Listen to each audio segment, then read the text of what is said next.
ለምን እንደሆነ ባላውቅም ሁኔታው ለኔ ባይገባኝም የማልፍበት ሁሉ ቢከብድም ኢየሱሴን በፍጹም አልክድም። ጊዜ ሲያልፍ ጊዜ ይተካል እንዳለ ሁሉ መቼ ይቆያል። እለፍ ሲለው ጌታ ነገሩ ያልፋል ተጠቅልሎ ችግሩ።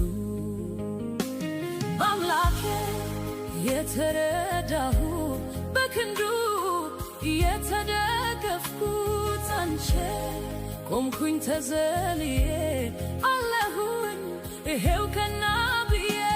በአምላኬ የተረዳሁ በክንዱ የተደገፍኩት ጸንቼ ቆምኩኝ ተዘልዬ አለሁኝ ይሄው ቀና